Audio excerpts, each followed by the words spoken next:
देखिए, मेरा एक इवेंट है बदायूं में, तो मैंने कहा कि बदायूं जाने से पहले मैं एक दिन रामपुर जाऊंगा। मेरा वतन है, मेरे बुजुर्ग जो हैं उनके मज़ार हैं यहाँ। एक एक गली कूचा जो है मैं उससे आशना हूँ।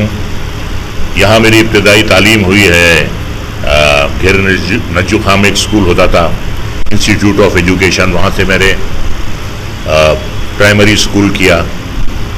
तो बड़ी यादें हैं और एक अटूट प्यार है इस शहर से। बस आने का मौका ढूंढता हूँ कि रामपुर कब आना है। और लोग जितना मुझसे प्यार करते हैं उनसे कम भी मैं उनसे प्यार नहीं करता, यानी दोनों तरफ है आग बराबर लगी हुई। रामपुरी मुझसे बहुत प्यार करते हैं और मैं रामपुरियों से बहुत प्यार करता हूँ और मैं रामपुर से बहुत प्यार करता हूँ। मुराद जी, आपने एक फिल्म में रामपुर चाकू का जिक्र किया था और देश और दुनिया का सबसे बड़ा रामपुर का चाकू बनवाया गया है, तो चाकू के बारे में क्या कहना चाहेंगे? ये जो है एक कॉटेज इंडस्ट्री है, यहाँ की सनत है।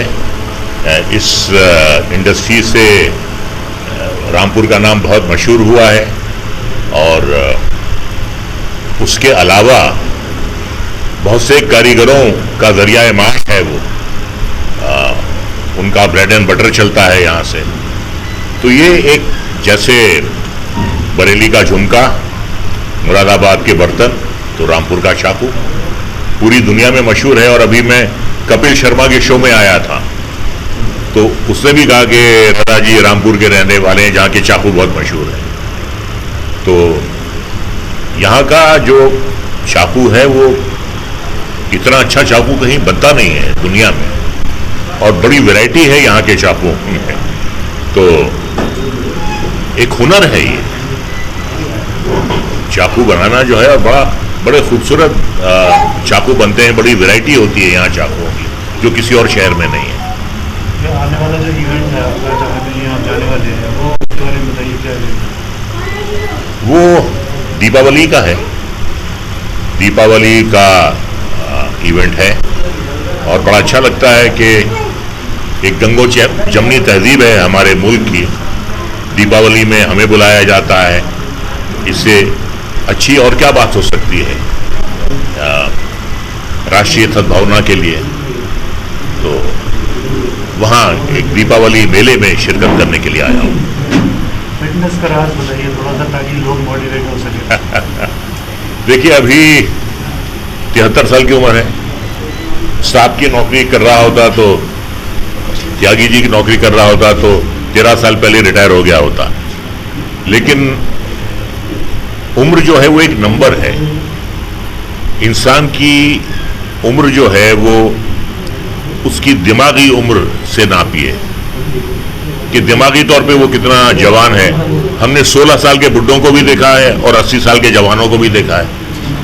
तो ये आप पर मुनहसिर करता है कि आप अपनी उम्र को कैसे लेते हैं। मैं ये नहीं कहता कि मैं 73 साल का बूढ़ा हूं, मैं ये कहता हूं कि मैं 73 साल का नौजवान हूं। सेंसिटिव मुद्दा उठा दिया।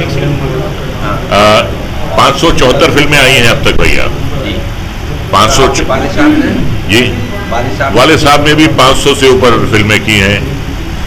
मैं और वाले साहब, हम दोनों ने मिलकर 1100 से ज़्यादा फिल्मों में काम किया है, अगर हम दोनों की फिल्में मिला ली जाए। फिल्मी दुनिया में कोई और भी ऐसे पिता पुत्र हैं जिन्होंने इतनी फिल्मों में काम किया हो? हिंदुस्तान में तो शायद नहीं, सोचना पड़ेगा। हो सकता है कि जीवन साहब और उनके बेटे किरण कुमार ने किया हो। जीवन साहब ने भी बहुत फिल्में की हैं, किरण कुमार ने भी की। एक बात और कहूँगा कि हमारी जो एसोसिएशन है सिंटा, सिने एंड टीवी आर्टिस्ट एसोसिएशन, तो सिर्फ हम ही वालिद और बेटे हैं जो उसके प्रेसिडेंट रह चुके हैं, पिता पुत्र। वो भी रह चुके हैं प्रेसिडेंट 1976 में, और 2000 में मैं भी रह चुका हूँ। तो वो भी जो एसोसिएशन है 60 साल से ज़्यादा उसकी उम्र है। और ये पहला इत्तेफाक था कि बाप भी प्रेसिडेंट रहा और बेटा भी प्रेसिडेंट रहा। एक शिकायत है मुझे इस शहर से, मुराद साहब मुराद रामपुरी, जिन्होंने रामपुर का पूरी दुनिया में नाम रोशन किया, जिन्होंने बड़ी बड़ी फिल्मों में काम किया, आन, अंदाज, 2 बीघा जमीन, मुगल आजम, सारी ब्लॉकबस्टर फिल्म, दीदार, महबूब साहब की सारी फिल्मों में होते थे, दिलीप साहब की सारी फिल्मों में होते थे, बिमल रॉय की सारी फिल्मों में होते थे। आज तक उनके नाम का ना तो यहाँ कोई रोड बना है, ना उनके नाम की कोई चौक बनी है, ना उनके नाम का कोई गार्डन बना है। इस बात की मुझे शिकायत है, और मैंने अपनी जिंदगी में किसी भी शख्स को अपने वतन से इतना प्यार करते हुए नहीं देखा जितना मुराद साहब ने रामपुर से किया है।